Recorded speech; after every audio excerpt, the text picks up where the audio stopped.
Clare Daly. You have 10 minutes.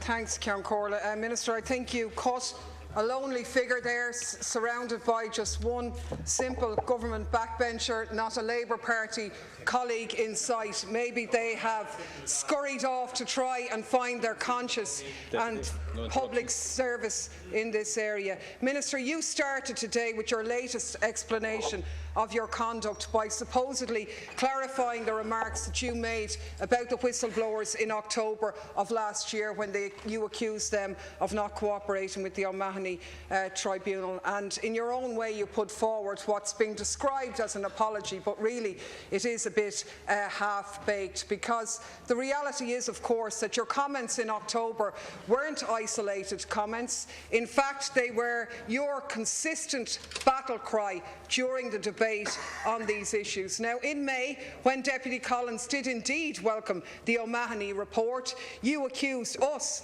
of rejecting all the conclusions contained in that report when you said it was clear to any fair-minded observer that some of the most serious allegations which had been made had no basis in reality. Well, you were wrong, and the Garda Inspectorate said that you were wrong. In March of this year, you told us that you can take your explanation of the situation with Maurice McCabe and the O'Mahony inquiry, you can take that no further, and that there was no basis to the allegation that you misled the House. And here today again, you spend a considerable part of your contribution in trying to cast doubt on a number of the allegations put forward by those Garda whistleblowers, when you make a list and you say that there has been no finding to show that these allegations are correct. I put it to you that you are wrong. Perverting the course of justice, denying the taxpayer revenue from fines that could have been collected is fraud, and it is perverting the court of justice. And there has been no findings to say that these allegations haven't been correct either. You sought to rely in your contribution on remarks made by Bob Olson, where you said that the Garda Inspectorate described the process as a managerial and administrative dysfunction. Well, in actual fact, Professor Dermot Walsh made the point that there's a very thin line between mismanagement and corruption. And as Deputy Wallace said, the Garda Inspectorate, like the Controller and Auditor General, had a very narrow remit. They were not tasked with investigating corruption, and to be honest with you, the quashing of penalty points, he says, is on the scale of corruption. Now, the reality is that the only reason these issues are under public scrutiny is not the fairy tale that we listened to from the Taoiseach earlier, that you're the great Garda reformer. We know that's a lie from your contributions last year. The only reason this is on the agenda is because of the heroic efforts of the whistleblowers, their dogged determination in not letting this issue go against the odds. And at every turn, their efforts were met with belligerence, with being demonised, being denied, vilified,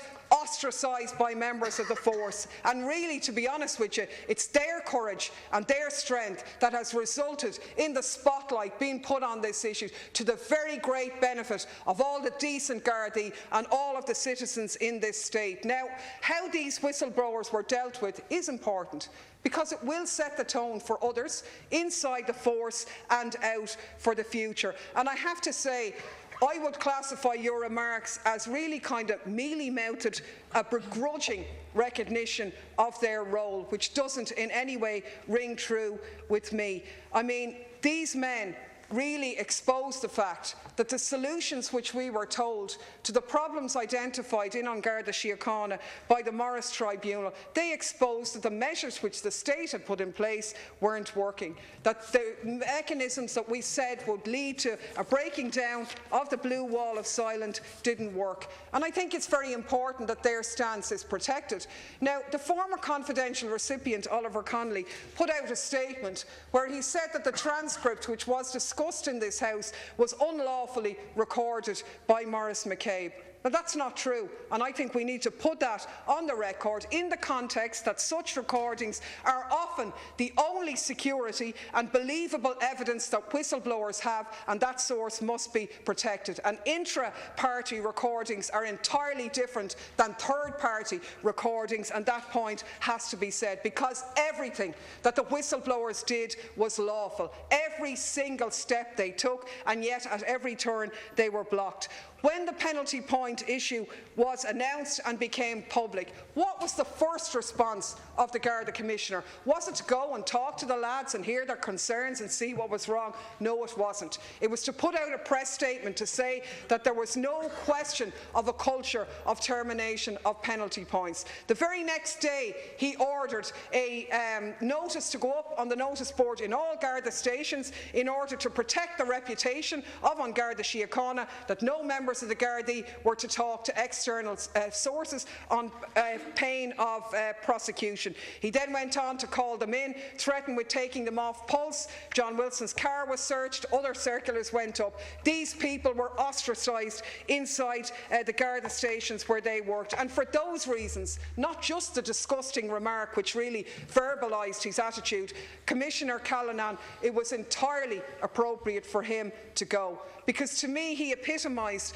this idea that An Garda Síochána could be above the law, that they weren't open to challenge, and that their interests were separate to the interests of the public. A system which was highlighted by Justice Smithick, who talked about those who put loyalty to the force above honesty.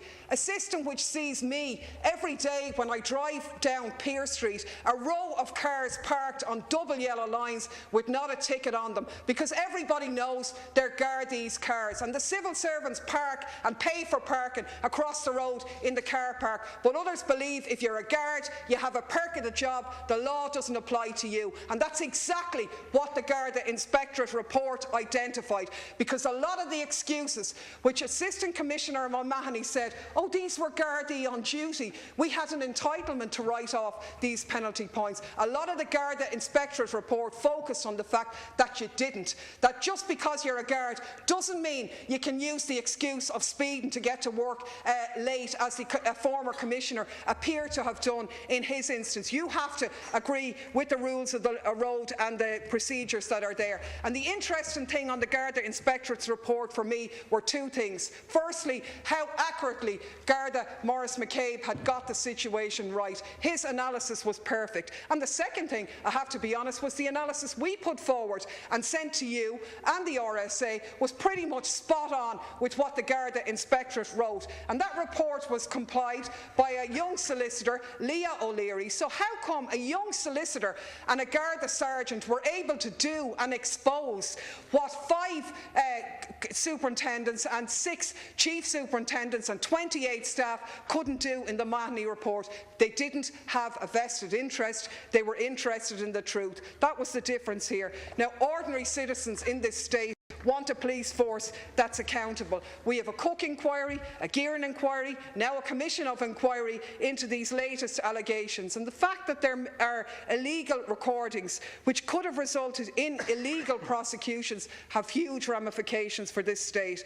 The fact that one of those tapes will reveal that somebody was fitted up for a serious crime is very worrying, but it's not surprising. We have met people the length and breadth of this state whose lives have been ruined by the fact that their cases were not dealt with appropriately by the Gardaí.